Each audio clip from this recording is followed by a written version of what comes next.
Will, great to have you with us today. Where does this podcast find you? Oh, David, thank you. Thank you for having me. I'm in Charleston, South Carolina. Oh, wow. Is it like incredibly hot there right now? Yeah, we do have hot summers. They are quite humid, but to be honest with you, because we're coastal, I think that the ocean and the coastal breezes help quite a bit.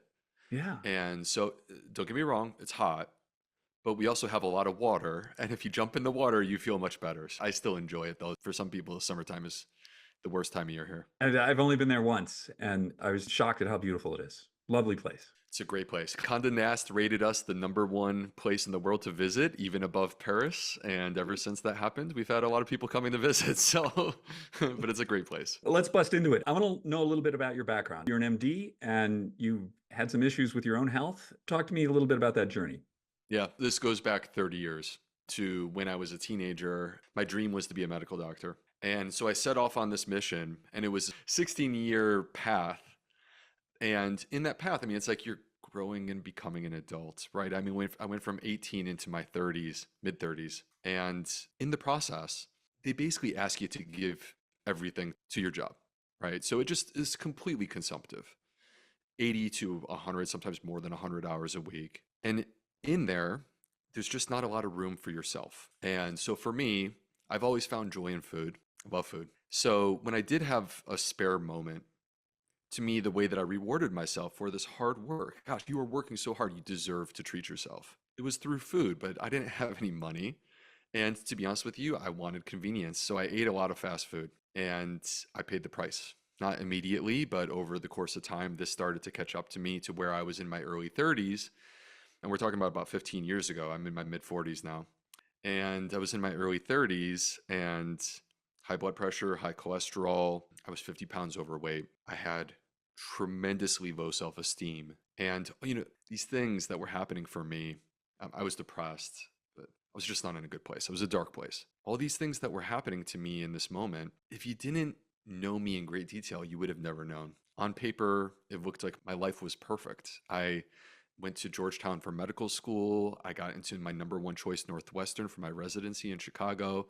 I was the chief medical resident at Northwestern. I won the highest award that they give in that program. I went to my absolute number one choice for my gastroenterology fellowship. I was on a grant from the NIH, and yet I was miserable and I had tremendously low self-esteem. And I knew that things needed to change. I knew that this was not sustainable.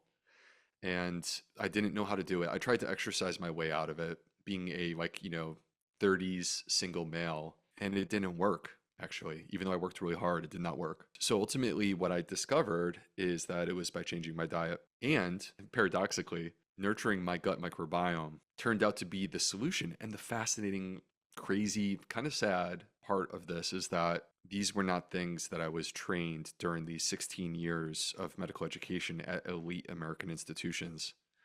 These are things that I had to discover through independent research, self-discovery, and testing on myself. And it changed my life, and it put me in a position where, as someone who cares deeply, again, this has been my lifelong dream to be a medical doctor, as someone who cares deeply about that and my responsibility to my patients, from that point forward, I felt that I have a compulsion. I have no choice.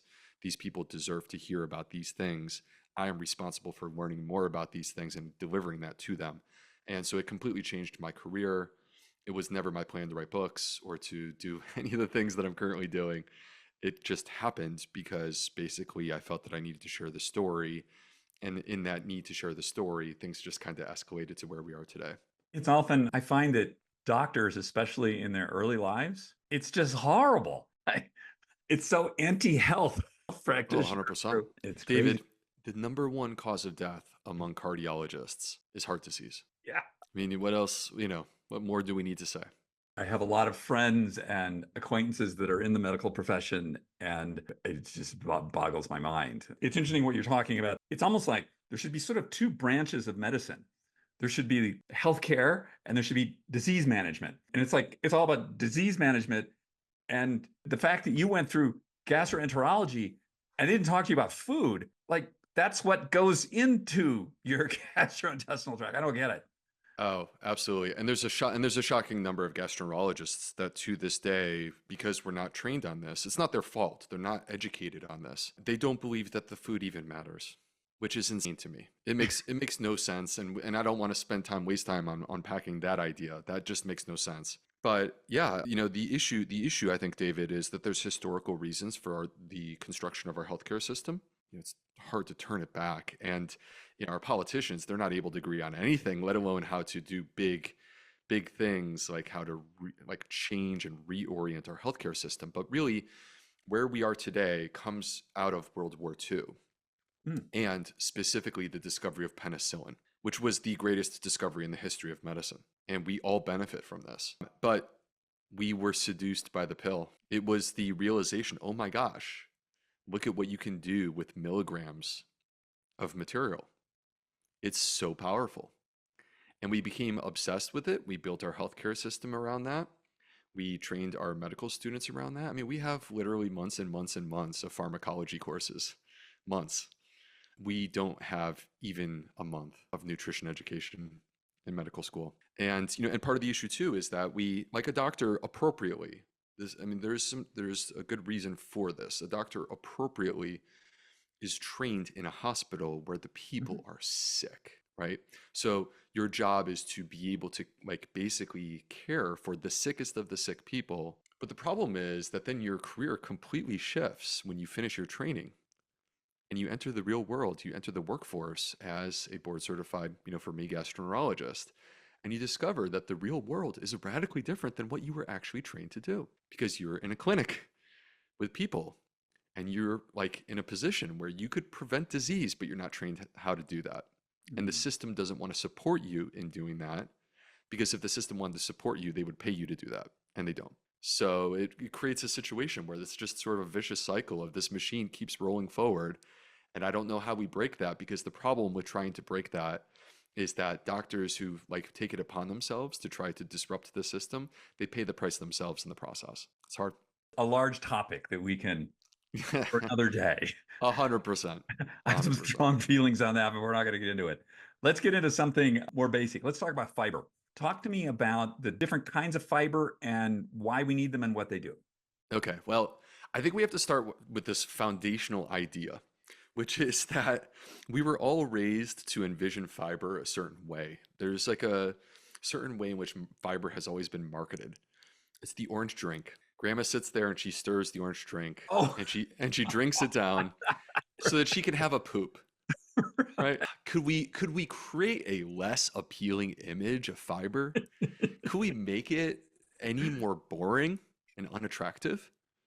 And the thing about it is that I sit here and I feel like a crazy person sometimes, because I think fiber is this attractive, sexy thing that is an opportunity for the vast majority of people who are listening to this podcast right now. And even if you're not fiber deficient, which, by the way, the reason why I say this is 95% of people are fiber deficient in the United States. Even if you're not fiber deficient, there are ways in which we can optimize that you and I will discuss to improve our overall health. So fiber, taking it from the top, fiber is the way in which we describe a certain class of carbohydrates found in our food, all right? And it's a broad term. There's not just this one type of fiber. There are perhaps millions, perhaps billions of types of fiber. It's a complex, long-chain carbohydrate. So a carbohydrate is just sugar, right? Sugar, one molecule, that is a simple carbohydrate. Pieces of sugar together, it gets more complex, and eventually you create fiber. And fiber, what's unique about it, that actually turns out to be its superpower, is that we as humans lack the enzymes to break down and process fiber. So it survives digestion and it's able to pass unchanged down to our large intestine, which is our colon. And in that place, the large intestine, there are 38 trillion microbes. That is our microbiome, our gut microbiome. And they are as alive as you and I are. Mostly bacteria, also includes things like yeast, or these ones called archaea that I love. And they're a bit like humans. They have different skill sets, different abilities. They have different circles of friends that they like to hang out with.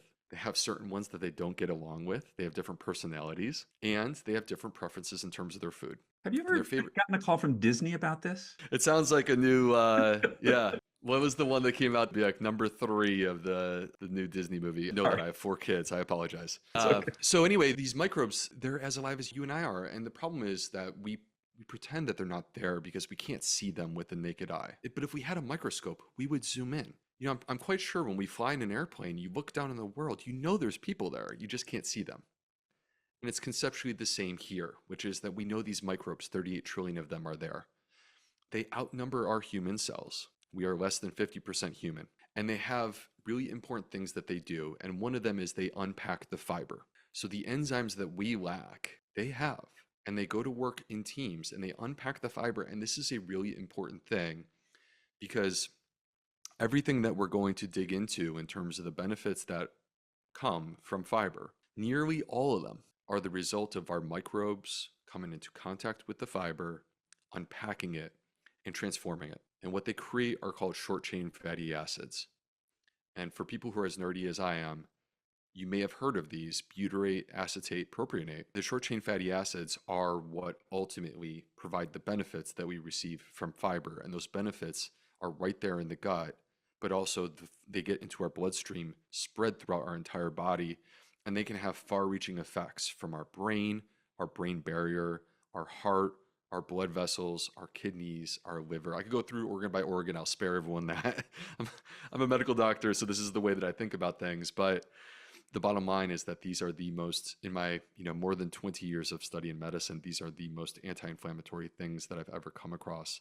And they are the result of not just fiber, but fiber coming into contact with microbes. And that's the magic that happens. My understanding is there are two, well, I just learned there's lots of kinds of fiber, but in general, there's the soluble and insoluble.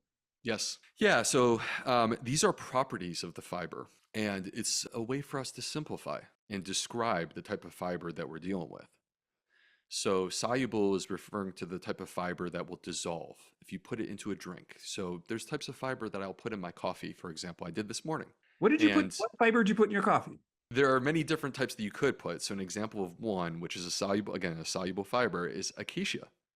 So Oh, acacia, which is ACACIA, you can get it organic, and you quite simply add it to your coffee, stir, it disappears. You would never know it's in there. And yet you are feeding your gut bugs. And when an hour later you have a vigorous, robust bowel movement, you know part of the reason why this is happening. So now that's soluble fiber. And soluble fiber, the reason that this classification is important is that most soluble fiber is the type that feeds our gut bacteria and produces short chain fatty acids. So if you want short chain fatty acids, look for soluble fiber. The alternative is insoluble. And this word, it just quite simply means it will not dissolve. Doesn't matter what you do. You could boil it, heat it, doesn't matter. It will not dissolve. This is the grit. This is the part of the fiber that, you make the orange drink and there's some stuff down at the bottom. That's the insoluble fiber. Now, insoluble fiber is more of the traditional teaching of fiber that we learned back in the 80s, which is that it goes in the mouth, it sweeps its way through, it comes out the other end, right? And it's like this inert substance that doesn't do anything. That's insoluble fiber. Insoluble fiber is generally, and these are not absolute rules, but generally not food for the gut bugs. It does, though, help us with some things, such as it helps us to control our cholesterol. So it's not that insoluble fiber has zero nutritional or health value. It's that insoluble fiber has a different effect than the soluble. Now, the thing about fiber, David, is that, these types of things, people are like, okay, well, which one do I want? And what proportion? How do I get it? Okay, the answer is so simple. Like, although biochemistry is complex, the answer is so simple. Nature provided it for us. Fiber is found in plants. So all fruits and vegetables, whole grains, seeds, nuts, legumes, they all have fiber. Mushrooms technically are not plants. Many people don't realize that. They're actually fungi, but they have fiber. So let's just make mushrooms honorary plants. Okay, so now all of these different plants have fiber. All of these different plants have both soluble and insoluble fiber, and they have many, many types of fiber. And those types of fiber are unique. A person would not claim that the protein in a fish is the same as the protein in a bean or the same as the protein in a cow. They're different. In the same way, the fiber in greens is different than the fiber in an apple. They're not the same. where I hear you going with this is we want to eat a variety of plants to get a variety of fiber. Oh my gosh. For the people who are big Dr. B fans that are listening right now, I did not teach David this before the podcast, but David, that actually is the core message that I literally call the golden rule from my first book, Fiber Fueled.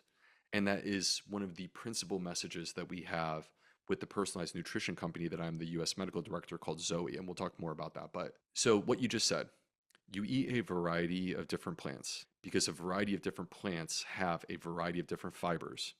And I'll just pick up where you left off, which is to say that a variety of different fibers feed a variety of different microbes. So when we have variety in our diet, we are creating in parallel a diverse microbiome. And a diverse microbiome, which by the way, this microbiome, it is an ecosystem. In the same way that if you take a walk through a beautiful forest or you are swimming in the ocean, right? These are ecosystems. Inside of us is an ecosystem.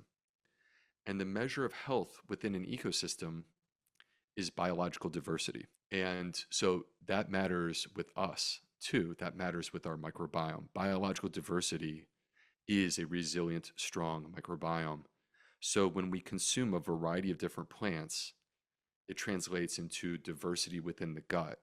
And this is not just like this is scientifically proven.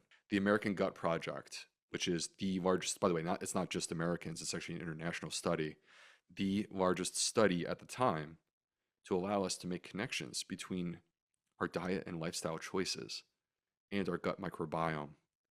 What they discovered is that the number one factor in determining a healthy gut microbiome was the diversity of plants in the diet. Specifically, the people that were eating at least 30 varieties per week were the ones with the healthiest guts.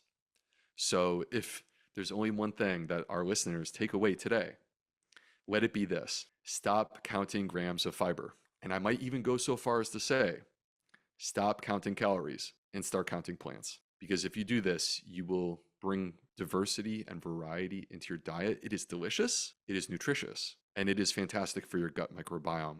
So this is one of the essential parts of health that actually is receding in the modern world very rapidly. You know, for example, David, you go into the supermarket, 75% of the plant-based calories in your supermarket come from 3 plants: wheat, corn, and soy. That is not going to get the job done. So we have to take it upon ourselves. We can't just eat what the food system feeds to us. We have to make the choice. I keep thinking you and Pixar need to get together with the USDA and make an animation. Your description of these things is just, it's so perfect. The storytelling is really wonderful. I just want to tell you, Will. Well, I appreciate you saying this. So I mentioned I have 4 kids. So my oldest is 10, but I have 2 kids who are 2 and under. And part of motivating children to eat the things that we want them to eat is to present it to them in ways that are fun, right? So none of us, including my kids, they don't want to be told what to do. I don't want to be told what to do, right? But if you show me and you make it attractive, then I will want to follow. And so that's the way it works in our house. And this is one of the things that people can bring into their homes, whether it's for you or with your partner or with your children. Gamify it, make it fun, right? However you choose to go about that. Have a challenge with one meal. Have a challenge for the week. Put a piece of paper on the refrigerator and keep score. And let's see what happens. Back to the fiber. Does applying heat, cooking, does it have an effect on any of the fiber properties that we just discussed? It does. Yeah, that's a great question, actually. So we have to separate the word processed from ultra processed, because ultra processed foods, we're increasingly learning about the detrimental effects. Not to say that they're all bad, they're not, that's not fair, but there's definitely something going on there. And it's different from processed. And processed is cooking, processed is even chewing. So our food is processed. And one of the ways that we are different as humans compared to other animals is that we cook. And what's interesting is that the properties of our food do change when we cook them. And one of the ways in which they change is the fiber changes. And people that have digestive health problems, I would never sit here and advocate for a raw diet, ever, because they would feel so unwell. And it's a lot harder for the body to process and digest. When we cook our food, because in the way that you just asked, we are transforming the fiber. we find that it's actually much easier for us to process and digest it. And the interesting thing is that there's some research out of the University of California, San Francisco. There's a gentleman out there, his name is Peter Turnbaugh. And what he found is that if you take the exact same food and you cook it, it actually has a slightly different effect on the microbiome. So here's a quick little hack within the context of this idea of dietary diversity. So I'm saying eat a variety of different plants, yes, but you could actually take the exact same plant and eat it 2 different ways and have slightly different effects on the microbiome. And that is a beautiful thing. So if you're taking your kale and your plan is to steam your kale, I'd advise you to munch on at least a little bit of that raw kale so that you can have that in addition to your steamed kale. That's like having 2 different plants. That's brilliant. Wow. I love that. Let's move to some of the things that this sort of stuff that I get all the time. Gluten. There's some strong feelings on this. Give us your thoughts on this.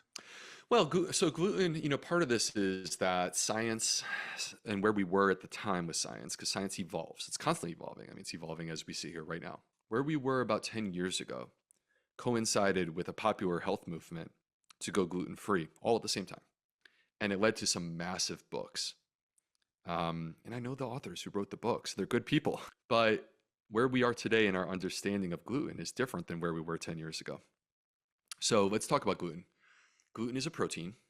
So that's number one. It's a protein. And it is found in specific foods: wheat, barley, and rye.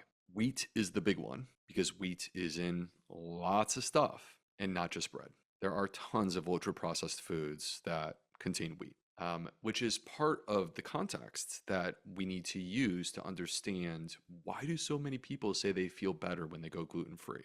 Part of it is, particularly 10, 15 years ago, part of it is that back then, if you went gluten-free, it was hard. It was hard for people who had celiac disease. They were my patients because they had to actually cook their food. There weren't a lot of ultra-processed foods that were convenient and easy for them. The world has changed now.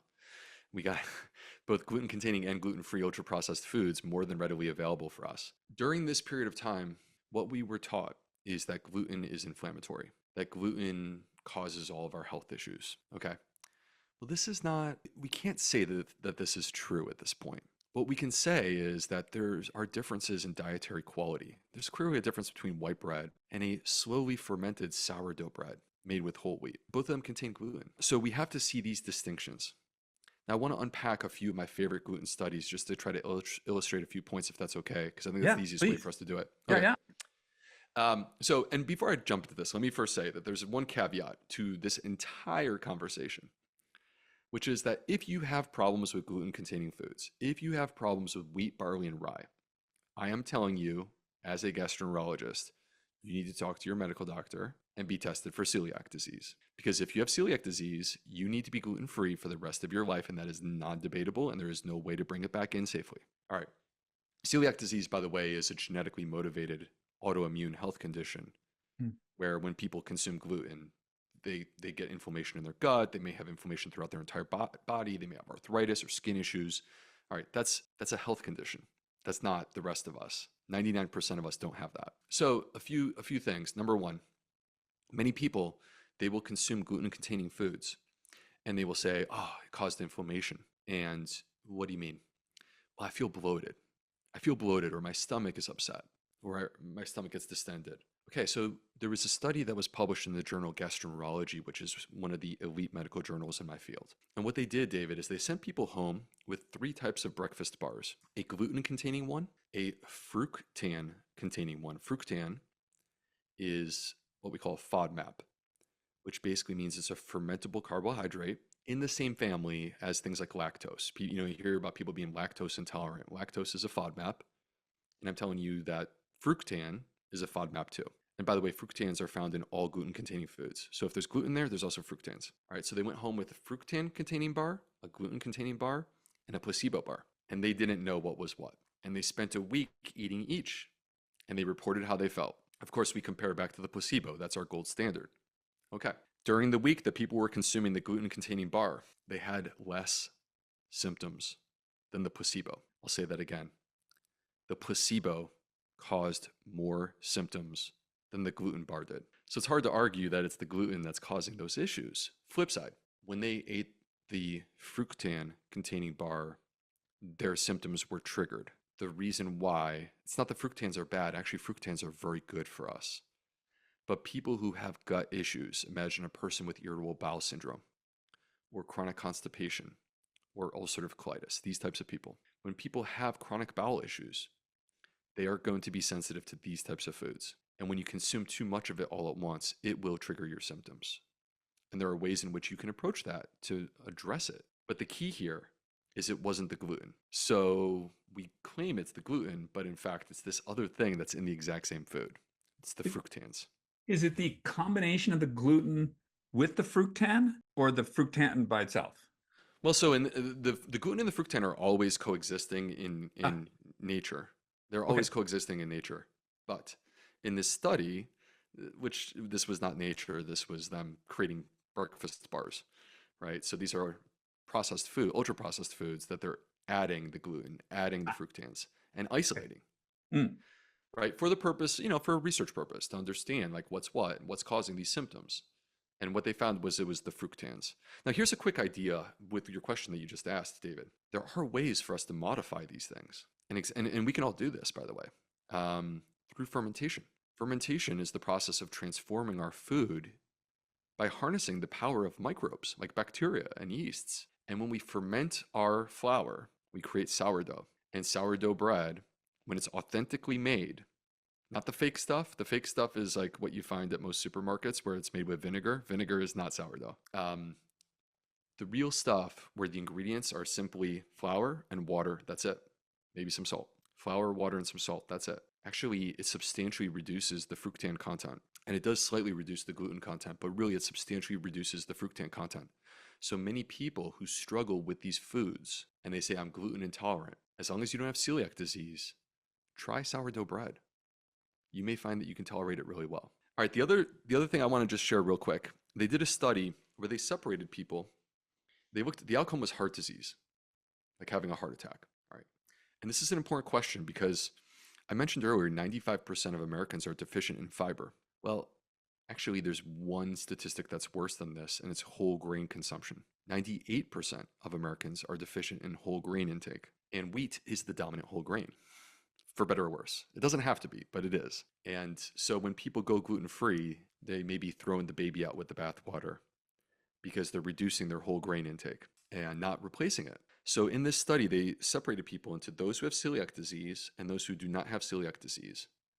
And they were all going on a gluten-free diet. And the outcome is, does it make your heart disease better or worse? And the answer was that those who have celiac disease, when they go gluten-free, they reduce their likelihood of having a heart attack substantially, as expected, because they have an inflammatory disorder and they're avoiding the thing that causes the inflammation. That's a win. But it was the opposite effect in the people that did not have celiac disease. Their risk of heart disease went up. And the reason why comes back to this idea that when we go gluten-free, we reduce our whole grain intake.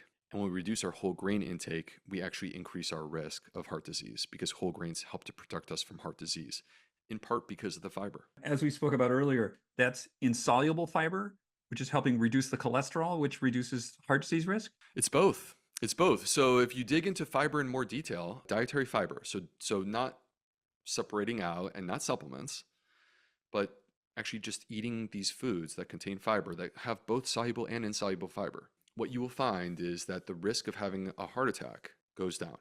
The risk of dying from heart disease goes down. By the way, also your risk of dying from cancer goes down. The risk of multiple forms of cancer goes down. The risk of having a stroke goes down. The risk of being diagnosed with diabetes goes down.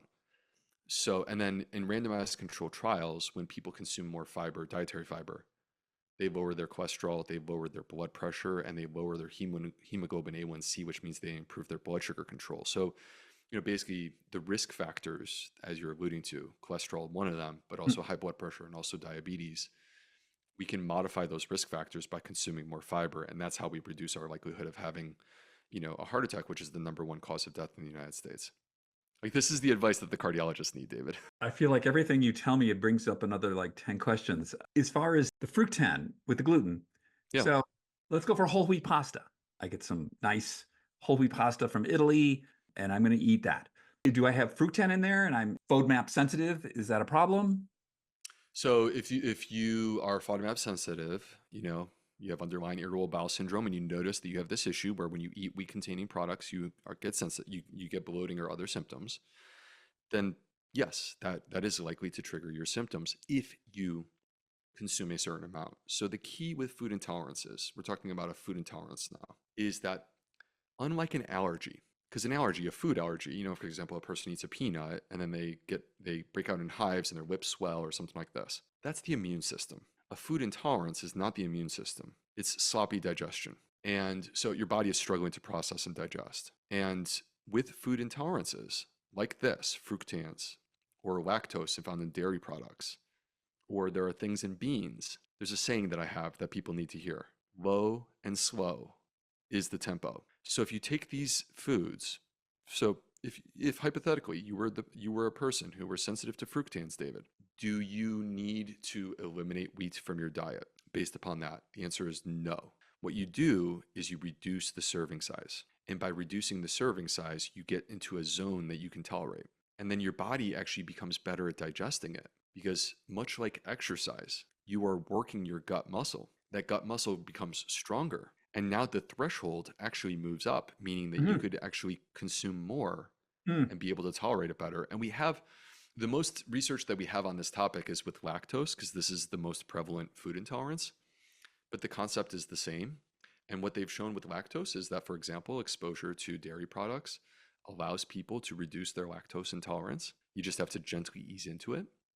And what that amount is, it will be different for each individual, but the key is just drop it down nice and low and then see how things go for yourself. And even, it's kind of interesting, they have studies where they take people who are lactose intolerant and they give them fiber, no other changes. They give them fiber and the lactose intolerance improves. And the reason why is because by giving them fiber, you are actually empowering the gut bacteria, and the gut bacteria are now better at digesting the lactose. I want to touch on a couple of foods that may or may not be ultra processed. Okay. So first one, tofu. Yeah. To me, I'm a fan. I always get it organic. And it's not that expensive to do this. Soy has been vilified, and I get it. But I think that we need to be able to see that there's many different types of soy. And there's a big difference between minimally or non-processed soy, like edamame, or even tofu, and comparing that to the weird vegan chicken nuggets that are made with soy. Like, they're not the same. So to me, tofu actually is a great source of protein, and particularly for people who choose to eat a plant-based diet, like a wholly plant-based diet where they're not actually consuming any, meat or anything of that variety, then this can actually be an important way in which they help to get the protein that they need for their body. One of my other, because I just like eat too much like animal-based food and it's grossing me out. So I'm trying to like sort of bring other plant proteins in. Seitan. Basically pure protein. So for the listeners at home who are not familiar, seitan, it's spelled Seitan for the record. Oh, right, not the devil. So, Right. yeah, it's not the devil. Basically, this is actually gluten protein. So it's gluten protein. So you're actually eating gluten. And for a person who has celiac disease, clearly you should not do this. But for many other people, like you may find that this is quite delicious, and it's extremely high in protein. Since we're getting to the foods that I eat all the time, I eat an enormous amount of sweet potatoes. As we discussed, what I do is I take the thing, I put it in the microwave. 7 minutes later, I have this like pre-wrapped carb that I can like eat before or after I go to the gym, and I feel better because I do that. Is that okay? Did I just like, by nuking the thing, did I like destroy the value in it? No, I think it's great. There's fiber. There's also starch, and not all starch is bad. There's something called resistant starch. Resistant starch is like conceptually similar to fiber. It's not exactly the same as fiber, but imagine a starch that our body does not have the enzymes to break down. And so because we as humans don't have those enzymes, that starch, we'll call it resistant starch, will pass all the way through and get down to the colon in the same way that the fiber does. And in the colon, much like fiber, it gets broken down by our microbes and their enzymes into short chain fatty acids. All right, so resistant starch is a beautiful thing, and people tolerate it really well. And there's a trick, David. When you heat your potatoes, both white and sweet potatoes, when you heat your potatoes and then you let them cool, perhaps you've noticed, the way it tastes is a little bit different. The Hmm. consistency is a little bit different. And what you're actually doing is we call it retrograde starch. So by heating it and then allowing it to cool, you are actually forming new starch molecules that are resistant starch. So the second day potatoes, the twice baked potatoes, Yeah. the ones that where you prepare it and then you create a potato salad and let it cool off, or in your case, the sweet potato that you heat it up and then you let it come back down to in temperature. Actually, this can be a great source of prebiotics Huh. and the resistant starch. This is one of the tricks with potatoes. The other thing about sweet potatoes that I love is the color. So the color comes from polyphenols, whether it be orange or purple. The orange is typically from the carotenoid family, and the purple is from the anthocyanin family, and both of them have their own unique ways that they benefit you. But what's interesting is that these polyphenols that give all of our foods their colors, so like think about blueberries and the blue, or think about the red of a tomato, those colors, we only get access to these healing nutrients once again because of our microbiome. 90 to 95% of polyphenols are activated by our microbiome before we get access to them. So again, it's another part of the story of how there's this interaction between us as humans and these microbes, and we don't realize they're there, but they are embedded in a central part of our physiology on a day-to-day basis of how we feel and how we get access to our nutrition and what makes us healthy. I once heard that next day pizza, it's sort of the same deal, right? That you're reconfiguring the starches. I didn't know it was the same for potatoes. So now I'm going to cook my potatoes one day, I'll put them in the fridge and I'll eat them that day. Yeah, yes, I think it's a pretty cool trick, and it's conceptually similar to also like there's resistant starch that you will find in the green banana. So a green Hmm. banana is not as sweet because the sweetness comes from that starch being broken down into sugar. But when it's green, actually it's firm, and then you have the resistant starch, and it's actually in that setting really good for the microbiome. So if you're making a smoothie, right? If you want it to be a sweet smoothie, fine, get the brown banana. But if you want it to be a gut microbiome smoothie, let your blender rip up a green banana and take the benefits of the resistant starch that come from that. And this is brilliant. We're going to run out of time soon. And I want you to tell us a little bit about the books that you've written and about Zoe. Yes, we discussed in the beginning that my mission has been to share the story of our gut microbiome and how if we feed it and fuel it, it can change our lives. This is what we're talking about during this podcast. I wrote a book that came out in 2020 called Fiber Fueled, and it was a New York Times bestseller. It's now, I don't even know the exact number, clearly over 300,000 copies sold. My second book came out in 22. It was called the Fiber Fueled Cookbook. It is a cookbook, technically. It's got over 100 recipes, color photography. It's beautiful. But like for me, when I write a book, David, I feel like I'm creating a tool for healing. So my first book was an introduction to the microbiome and the general strategies that we can use to improve our microbiome. And my second book was about food intolerances.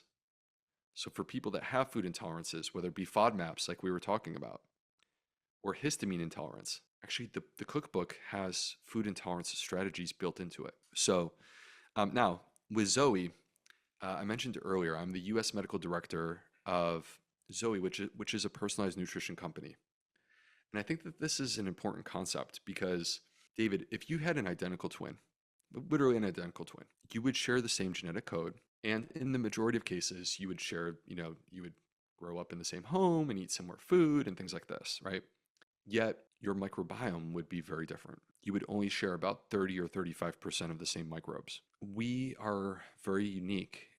There is no one on the planet that has a microbiome exactly like you, David, or the listeners at home. And that's a big part of determining how we interact with our food. And we all know that this is true, that there is no one size fits all. And the problem is that our advice in the 20th century was very one size fits all. This is what's good, this is what's bad, you need to do this. And sometimes we do it and we go, but it's not working for me. So enter the 21st century where we're trying to basically crack the code on those personal aspects of the individual so that when we give them advice, that advice is not just one size fits all, but instead has been actually tailored to their unique biology. The way that we approach this is interesting, and I think it's very interesting and unique because it used to be that if you had a study that you wanted to do, you had to ask the government for money. and the government would never be able to afford what we're doing. Instead, we ask community citizens to participate in our big science project. And they do this, knowingly or not,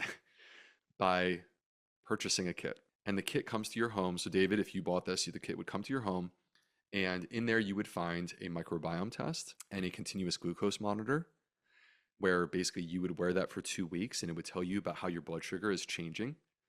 You'd be able to test yourself different foods. Oh, what happens when I eat this? Let me see.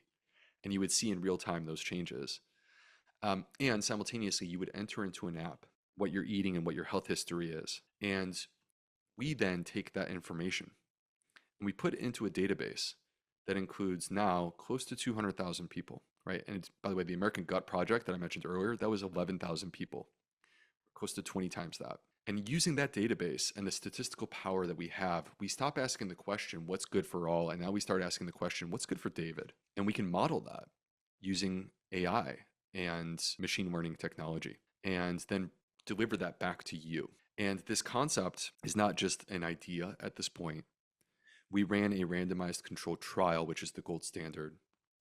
We compared it to the advice of the USDA, and our results were published in May of this year in Nature Medicine, which is literally the top medical journal on the planet. And what we found is that by following our program, compared to following the advice of our government, which is, it's not horrible advice. It's not what I would say, but it's not horrible. It's a B plus at least.